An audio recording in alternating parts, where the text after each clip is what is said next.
Bon, après avoir démonté le bloc moteur, donc on l'a mis là. On n'a pas les vis pour le mettre bien sur le support, on s'est cassé les couilles. Donc, du coup, j'ai passé vite fait un coup de nettoyage. Bon, ça se voit, il est encore un peu crade, mais nous, on n'est pas exigeant. Pour faire ce qu'on va en faire. Donc là, le C15, toutes les pièces elles sont dedans. Et j'ai vite fait traiter contre la rouille au niveau du bloc moteur. Voilà, c'est ce que j'ai fait aujourd'hui. J'ai badigeonné partout. C'est de la peinture très très très épaisse. J'en ai jeté partout sur la rouille. Avant, j'ai tout bien nettoyé, un peu frotté vite fait. Et puis, je suis pas exigeant non plus là-dessus, mais si ça peut éviter de rouiller trop vite, chien. Si ça peut éviter de rouiller trop vite, ça serait cool. J'aurais bien aimé passer en grand angle, ça aurait été. Alors, en grand angle, c'est un peu mieux. Bon, les vis de culasse, va falloir recommander parce que on va pas les réexploiter. J'ai pas encore resurfacé la culasse. Je suis en train de réfléchir. J'ai déjà commandé le joint. Là, j'y jette du WD-40 à chaque fois pour éviter que ça rouille. D'ailleurs, je vais le refaire après. Et après, c'est pareil, il va falloir que je nettoie entièrement la culasse. On fera peut-être ça, pas aujourd'hui, flemme. Demain, je sais pas. Et après, bah, s'attaquer vite fait au gros nettoyage, traitage de la rouille. Là, d'ailleurs, il me manque un cache plastique, si quelqu'un a ça. La rouille, la rouille, la rouille. En dessous, je vais pas montrer. On n'y voit pas grand chose. Mais en fait, il a été blacksonné en dessous. Je vais essayer de vous mettre le flash. Quoi je disais en dessous. Vous voyez, tout a été à peu près traité contre la rouille. Ça a été un peu blacksonné partout. Donc, niveau rouille en dessous, il n'y a rien du tout. Ça, c'est pas mal, c'est tip top. Peut-être les amortisseurs à faire. Bon, on verra bien. Ça va dépendre en fait comment il va marcher l'engin. Salut tout le monde, j'espère que vous allez bien. Je vous reprends un peu plus tard. Du coup, je vais redire bon, je vous redis bonjour. Un peu la tête dans le cul, je me suis réveillé il n'y a pas si longtemps que ça. Du coup, ça y est, j'ai toutes mes pièces. On va commencer par ça là. Il me manquait un pare-choc arrière, bah ça y est, je l'ai. Tout plein de durite, on verra si on s'en sert. Ensuite, radiateur de 406 Turbo D. Échangeur 406 Turbo 2. Bon, il est un peu abîmé, mais ça fera l'affaire. Avec les durites et tout le bordel, impeccable. On arrivera à trouver bonheur. J'ai repris toutes ces durites là. Du coup, c'est pour ça que je vous dis qu'on arrivera à trouver bonheur là-dedans. Parce qu'il me semble que lui, il vole là, comme ça, sur ça. Voilà. Bon, enfin bon. Ensuite, embrayage, boîte de vitesse. Bon, la boîte de vitesse, je vais peut-être pas m'en servir tout de suite, parce qu'il me manque le récepteur et il faut faire toute une conversion à l'hydraulique, ce que j'ai la flemme de faire. Il me manque encore tout le système hydraulique. Parce que j'avais récupéré celui-là, mais il est cassé là. Donc bon, bah tant pis. Démarreur de litre HDI, au cas où. Ensuite, l'embrayage, j'ai récupéré le vieux, hein, de toute façon, on est là pour faire des économies avant tout. Hop, donc l'embrayage avec toutes ces vis qui restent encore en assez bon état, qu'impeccable. Et le système et le bidisque. Ouais, c'est ça, c'est un bidisque. Il me semble. On verra bien. Et maintenant, j'ai plus qu'à voir si l'embrayage s'adapte bien sur la fourchette de la boîte de vitesse qui est présentement montée. Donc, techniquement, oui, je vois pas pourquoi ça n'irait pas d'air. Faut que j'essuie tout ça parce que c'est tout crade. Et ensuite, la dernière pièce. On a le joint de culasse, on a toutes les pièces. Et turbo. Turbo qui est en train d'être converti en hybride. Alors, normalement, c'est censé être un TD04. Mais je sais pas, il n'y a pas la plaque signalétique. Hop. Qui va là en lieu et place Donc il manque plus qu'à un peu augmenter l'alésage du collecteur, enfin, le collecteur des gaz d'échappement, augmenter un peu l'alésage et ça devrait aller. Hop, turbo, impeccable. Donc là, moi, ce que je vais faire, c'est que je vais m'attaquer au volant moteur, démontage du volant moteur et installation du bimas. Il me semble que c'est un bimas, je sais pas. Dites-moi si je dis des conneries, mais ça vient de 200 de Xantia HDI. Donc voilà, allez, c'est parti, je vais faire ça. Il n'y en a pas pour longtemps, je pense, si c'est pas trop serré. Bon, petit problème détecté au niveau de l'embrayage. Je pensais que c'était une boîte de 2 litres 100, mais en fait, c'est une boîte de C15 1 litre 7D. Bon, ça, vous allez me dire, à la rigueur, on s'en fout, parce que on a la boîte de litre HDI.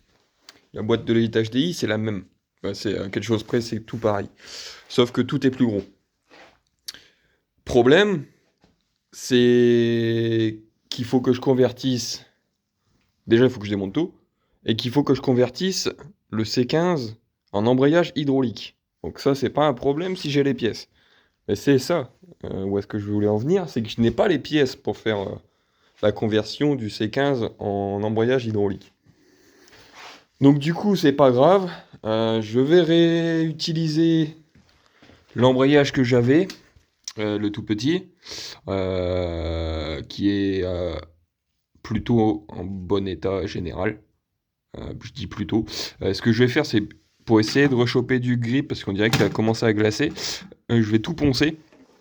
Je vais poncer ça avec un bon grain. Je vais reponcer ça aussi, avec pareil un bon grain, le volant moteur.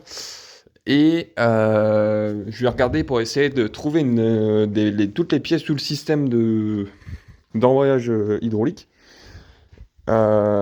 pour faire le changement de boîte quand je vais changer le cardan qui est là, qui est mort.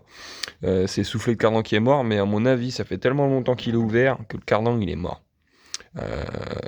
Donc du coup, j'ai ce cardan là à faire, donc je me dis, quitte à faire le cardan qui est là-bas, autant tout dégommer ce qu'il y a là et changer la boîte à ce moment-là et mettre le système d'embrayage qui va bien. Il faut que je réfléchisse aussi au niveau des commandes de boîte, voir si c'est adaptable. Et moi là, comme un con, j'ai oublié de prendre ceux-là. J'espère qu'ils vont encore se réemboîter à peu près bien, sinon bon, on les pliera ça un peu au bout. J'aurais bien aimé avoir une GoPro, comme ça je vous aurais bien expliqué, mais j'ai pas tout ça. Enfin si, j'en ai une, elle est juste là. Mais ça fait tellement longtemps qu'elle a pas tourné que, à mon avis, elle est foutue. Bon, c'est pas grave. On va tout réexploiter. Là, objectif, déjà pour moi personnellement, pouiller le moteur, au moins le bas moteur. Et quand Stéphane va revenir, bien reponcer la culasse, tout bien nettoyer, et commencer à remonter.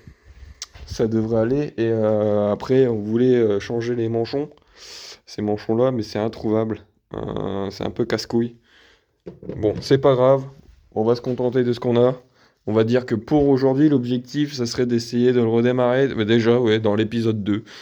Si c'est pas dans l'épisode 2, ça sera dans l'épisode 3. Mais déjà, essayer de redémarrer et d'aller faire un test routier. Il va falloir trouver une Dremel. Ça va être impératif. Ou alors je ferai ça à la lime. À la lime, ça devrait peut-être aller en prenant un peu son temps. On va dire, après il ne manque pas grand-chose à gagner. Et, ça doit se jouer sur l'histoire de 3-4 mm. Donc à la lime, on pourrait peut-être se le permettre. Et après, je dois réussir à démonter le collecteur d'échappement de ce turbo-là. Ce qui va être presque mission impossible. Mais en fait, c'est les pièces de celui-là, il faut les remettre sur celui-là. Une fois que lui, il sera monté. Donc amusons-nous. Je sais pas si vous me voyez, mais on va se remonter l'embrayage. Bon, au niveau peinture, d'ailleurs, j'en ai pas parlé de ça. Je sais pas si vous voyez bien ou quoi. C'est mal branlé, mais on s'en branle. Nous, on n'est pas là dans le détail, hein, je vous le dis. C'est juste pour protéger de l'huile et que ça soit plus facile à nettoyer après. C'est tout. Je veux pas... Voilà. Hein. Bon, allez, on remonte cet embrayage. Sans centreur, sans rien, j'aimerais bien vous expliquer ma petite technique. Il y a une technique pour centrer le moteur à l'œil. Mais il y a des techniques qu'on garde pour soi.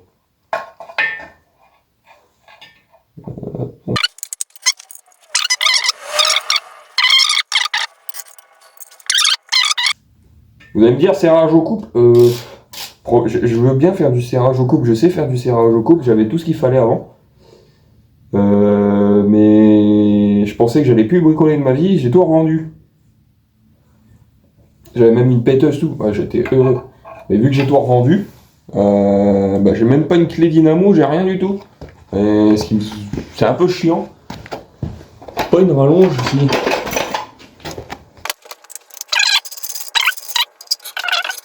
On est approché d'eux. Et après, je pense que vous voyez rien du tout. Je me doute. Boîte. Enfin, j'allais dire la boîte remise dans le moteur, mais c'est plus le moteur remis dans la boîte. Fait, donc c'est bon, impeccable. J'ai commencé à remettre la pompe à injection, parce que voilà. Et là, je suis en train de de me battre avec le support du anti-couple pour le remettre. Enfin bref. Et puis pour ce soir, on a une voiture à aller chercher. Donc pour ce soir, on va stopper là. Stéphane a fini de nous refacer vite fait les joints, donc impeccable, c'est pas trop dégueulasse. Franchement, je suis plutôt agréablement surpris. Le joint de culasse va aller en lieu et place. Donc du coup, demain, il faut qu'on aille aller acheter de l'huile. Parce qu'il va nous falloir de l'huile pour faire tourner le moteur, et puis un filtre à huile. Et une fois ça fait, ça sera déjà pas trop mal. Là, il faut qu'on nettoie tout vite fait. Parce en mettant la pompe à injection, j'avais tout coulé des merdes partout. Je suis dégoûté. Bon, c'est pas grave. Bon. Disons que ça donne du style. J'ai envie de passer en grand angle, je vois rien. Disons que ça donne du style, comme tu peux le voir. Et bah là, j'arrête pour aujourd'hui. Je mettrai l'anti-couple demain, parce que ça me saoule. Et une fois l'anti-couple fait, on remettra tringlerie de boîte, on remettra la culasse. On a commencé, avec les moyens du bord, à réaliser vite fait le diamètre du turbo. Parce que, vous voyez, il y a un petit écart vite fait là. Donc du coup, on est en train de réaliser ça vite fait. Bon, ça prend forme, hein. Ça va aller bien, je pense, il n'y aura pas trop de problèmes. C'est juste qu'il faut bien la léser pour éviter que les hélices frottent. Donc il y a tout ça un peu à rectifier, dans le fond un peu à rectifier. Limite dans le fond, on verra bien.